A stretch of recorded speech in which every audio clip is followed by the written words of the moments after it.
up, guys? Lance the Obscure Movie Guy coming to you once again with another fun-filled, fact-filled video that you probably won't care about, but we're going to do it anyways, trying to change the world one post at a time. Today's video will be done in partnership with Indie Horror Junkie, so be sure to go to indiehorrorjunkie.com and check out all of their offerings. They have the Indie Horror Junkie magazine. The May issue is available. They did a second print run because the first print run sold out. And be sure to stay tuned from Indie Horror Junkie because they've got news and announcements coming up of future projects that they're doing. And there's going to be a bonus issue for June since there's a Friday the 13th in June. And every Friday the 13th, they do a bonus issue for that month. You can also check out the Indie Horror Junkie podcast. Tune in every Wednesday night at 8 o'clock Eastern Standard Time. New guests, new stories to tell, new movies to go over.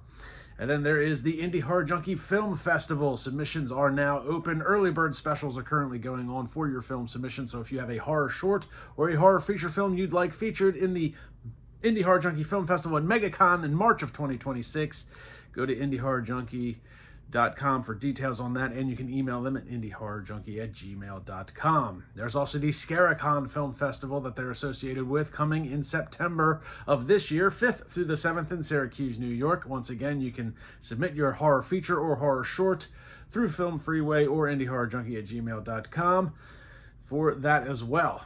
Now let's dive into today's video as we take a look at A Hard Place. You know, this is gonna work out for us.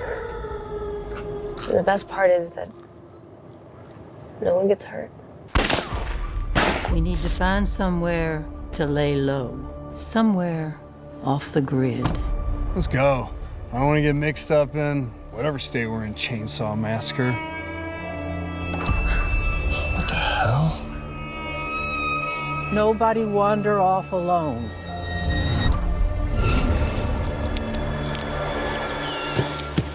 Xenia! They're coming for us. Y'all want to get out of here?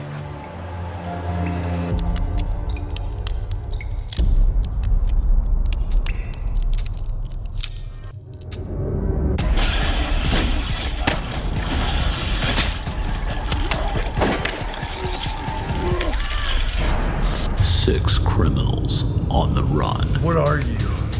Looks like you found yourself caught smack dab right in the middle of an old-fashioned feud. Trapped between the creatures that roam the night and the monsters that rule the day. Where are you gonna go? Where? You ripped them limb from limb! A Hard Place.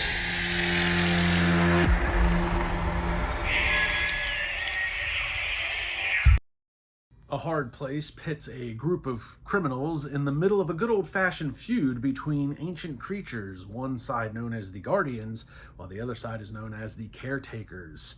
And they've been feuding for eons for reasons that do eventually come to light, but this leaves the criminals unknowingly in the middle of this feud and not knowing which side to choose. Hence, they are stuck between a rock and a hard place.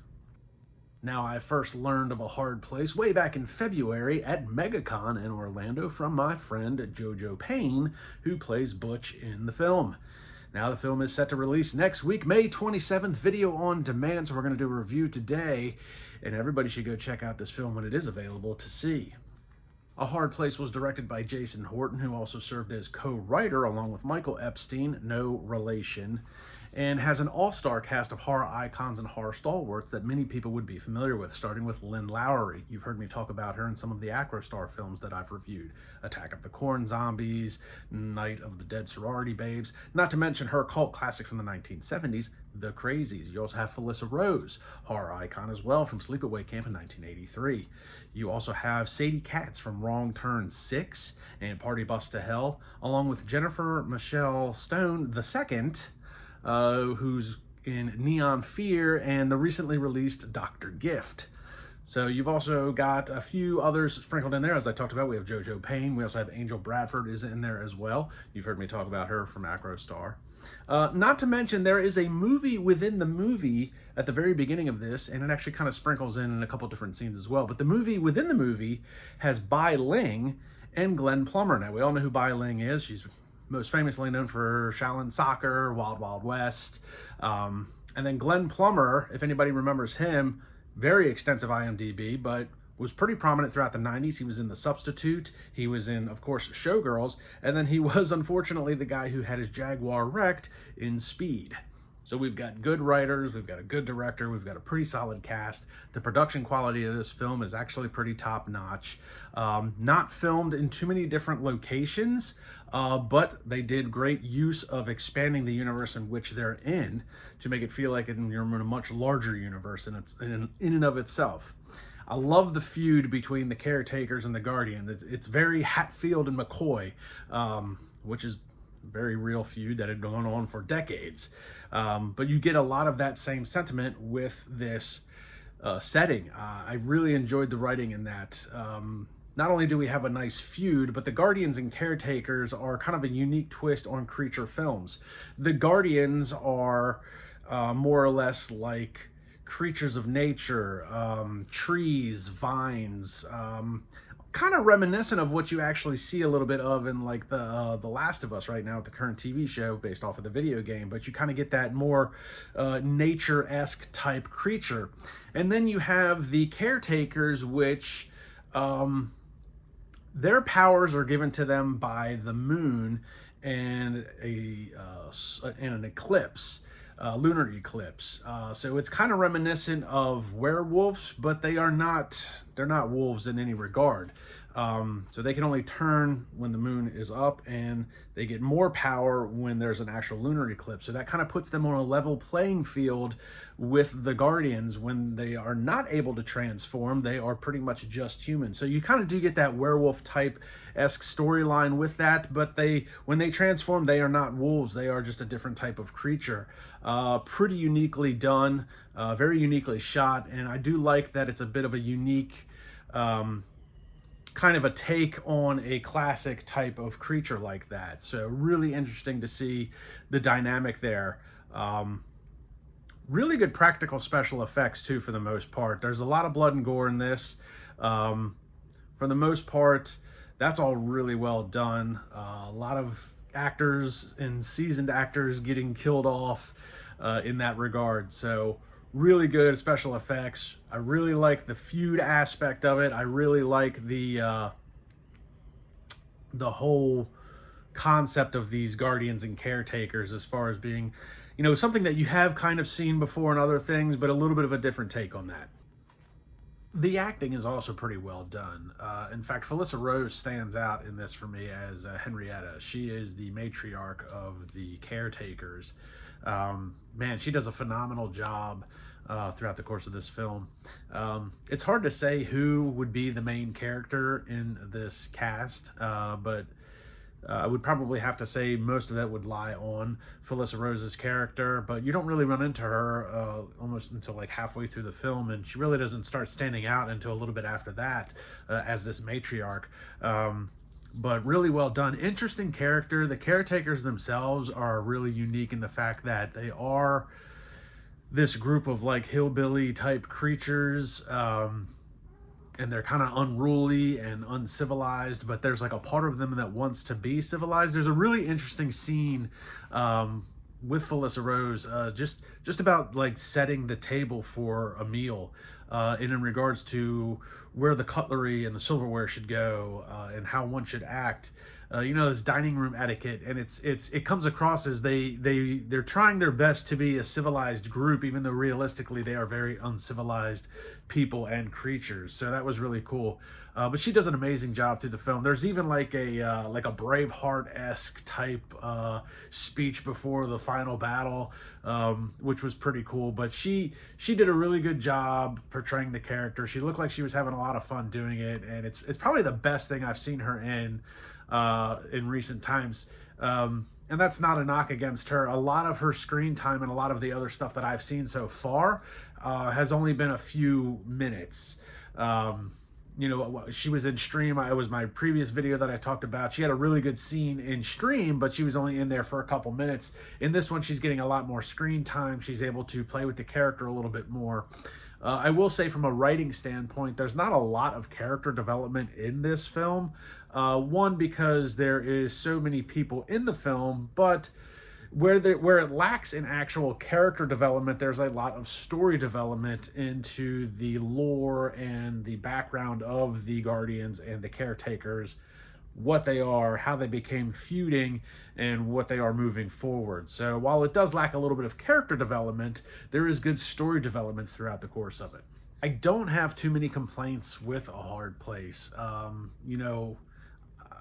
Aside from the lack of character development, like I said, they kind of back that up with story development. I would have liked to have seen a little bit better, maybe a little bit more explanation on the actual criminals part. When the movie starts, as we said, there's a movie within a movie, kind of at a drive-in, and these criminals are kind of, trying to steal something, from the people at the movie theater. And a little bit of that does get explained, but I would have liked to have seen a little bit more of an exploration into the characters, how that group of criminals came together, what the ultimate end goal was for whatever it is that they were trying to steal. So a little bit of that could have been expanded upon, but realistically, my only other gripe really is some of the practical effects for the costumes of the Guardians.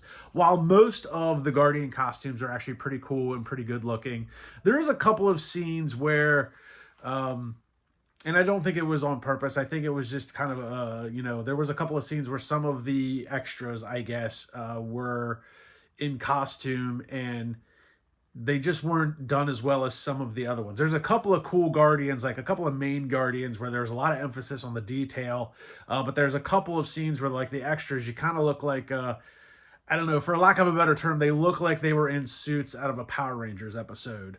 But that's kind of few and far in between. And there's enough action going on and enough people being slaughtered that you can kind of overlook that. That might be me just kind of, really picking out the finer details that can easily be overlooked. It didn't really detract anything from the story. It didn't really take anything away from the movie. Just a minor gripe that maybe that a few of those costumes could have been done a little bit better.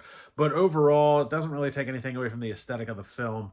Acting is, like I said, the acting was on point. And aside from the people that I've already talked about, we also have JoJo Payne in there that I talked about, who I met at MegaCon, and I've talked to a few times. A very nice lady, very lovely lady. Really a lot of fun to hang out with. We also have Angel Bradford in here for a couple of scenes as Odie. Angel Bradford doing Angel Bradford things. She's always amazing in everything that I've seen her in. So overall, A Hard Place is a really fun film. If you're looking for a new, interesting take on creature features, or if you're looking for a new and interesting take on a Hatfield and McCoy type feud, this is definitely a good flick to check out. Good amount of blood and gore, pretty good practical special effects, a solid storyline, not a lot of character development, but there's good story development to make up for it. So Jason Horton did a really good job directing this. And I would be remiss if I didn't bring up the fact that he is tied to the Apex Predators Club, which I am signed on to be one of the associate producers on. Unfortunately, for a lot of us who are in the indie horror, or even just indie films in general, and for people that do watch my film, Jason Horton was tied to this as the writer and director for Apex Predators Club, which was also in part with the Mahal Empire. And we did just recently lose, very untimely, Michael Mahal, who was heading that project. For those who aren't familiar, Michael Mahal was a master crowdfunder. Him and his brother Sonny did the Mahal Empire. They have a slew of movies that a few of that I've talked about: Arena Wars, Devil's Night. Michael, the last time I actually talked to Michael, he was talking about sending me the screener for Bikers vs. Werewolves. As soon as it was finished, he wanted me to be the first one to see it and review it. Unfortunately, I don't know where that stands right now. There's a lot of questions up in the air about the future projects. But Jason has been in contact through Indiegogo emails, and Michael was never one to leave a project unfinished. So I imagine moving forward, Jason Horton will make sure that the Apex Predators Club does get finished.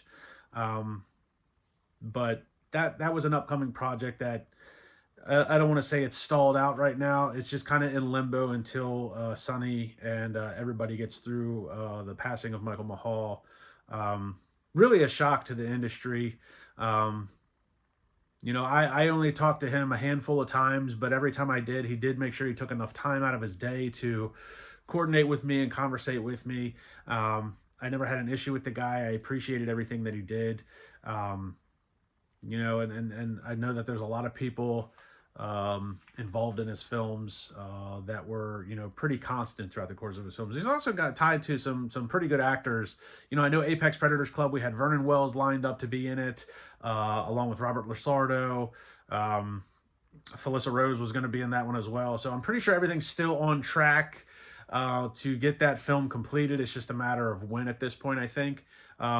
But Jason Horton, if Apex is going to be anything like a hard place, I've got a lot of confidence in attaching my name to the Apex Predators Club, and I'm sure Jason will do his due diligence to bring Michael's vision to life with the Apex Predators Club. So check out A Hard Place. It's going to be video on demand come May 27th. So next week it'll be available. You can definitely check it out. Like, subscribe, and comment on my YouTube channel. Check me out on Facebook and Instagram. You can also go follow A Hard Place, the movie, on Facebook. And I'll see everybody in the next video.